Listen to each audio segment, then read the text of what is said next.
ಕುಕುರ್ತಿ ಗ್ರಾಮದ ಹರ್ರೋಗ ಉಪಕೇಂದ್ರ ಮತ್ತು ಕ್ಷೇಮ ಕೇಂದ್ರದಲ್ಲಿ ಕೆಲಸ ನಿರ್ವಹಿಸುತ್ತಿರುವ ಸಿಎಚ್ಒ ಹನುಮಂತು ತೇಲಿಯವರ ಮೇಲೆ ಕಾನೂನು ಕ್ರಮ ಜರುಗಿಸುವಂತೆ ಒತ್ತಾಯಿಸಿ ವಿವಿಧ ಪ್ರಗತಿಪರ ಸಂಘಟನೆಗಳಿಂದ ಮನವಿ ಪತ್ರ ನೀಡಲಾಯಿತು.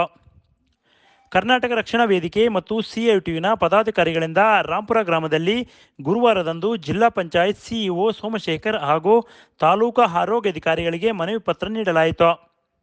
ಈ ಸಂದರ್ಭದಲ್ಲಿ ಗ್ರಾಮ ಪಂಚಾಯಿತಿ ಸದಸ್ಯರಾದ ತಿಪ್ಪೇಸ್ವಾಮಿ ಮಾತನಾಡಿ, ಸಿಎಚ್ಒ ಹನುಮಂತು ತೇಲಿಯವರ ಆಶಾ ಕಾರ್ಯಕರ್ತೆಯರಿಗೆ ಮಾನಸಿಕವಾಗಿ ಹಿಂಸೆ ಹಾಗೂ ದೌರ್ಜನ್ಯ ದಬ್ಬಾಳಿಕೆ ಮಾಡುತ್ತಾ ಅನುಚಿತವಾಗಿ ವರ್ತಿಸುತ್ತಿದ್ದಾರೆ.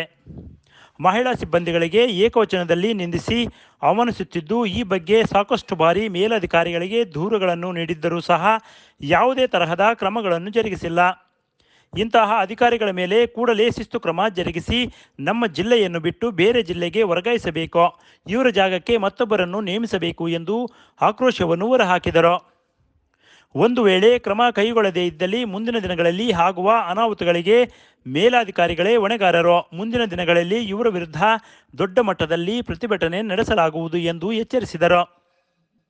ಈ ಸಂದರ್ಭದಲ್ಲಿ ಎಇಟಿಯುಸ್ ತಾಲೂಕು ಅಧ್ಯಕ್ಷರಾದ ಪೆನ್ನಯ್ಯ, ಕರವೇ ತಾಲೂಕು ಅಧ್ಯಕ್ಷರಾದ ರಾಮಕೃಷ್ಣ, ಗ್ರಾಮ ಪಂಚಾಯಿತಿ ಸದಸ್ಯರಾದ ತಿಪ್ಪೇಸ್ವಾಮಿ, ಕೃಷ್ಣಮೂರ್ತಿ, ಮುಖಂಡರಾದ ಹೊನ್ನೂರು ಸ್ವಾಮಿ, ರಮೇಶ್, ಮಂಜುನಾಥ, ಹುಲಿಗೆಪ್ಪ ಸೇರಿದಂತೆ ಇನ್ನೂ ಹಲವರು ಉಪಸ್ಥಿತರಿದ್ದರು.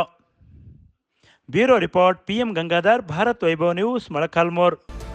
Read, discuss and debate with editor Dr. Yan Prashant Rao. Wanted reporters in print, digital and visual media for Bharat Vaibhav Daily Newspaper, BV News Channel and BV Fast Web News from all the talukas of Karnataka.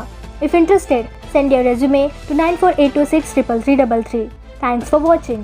Like, comment, share and subscribe to the fast growing channel BV News, Voice of the People.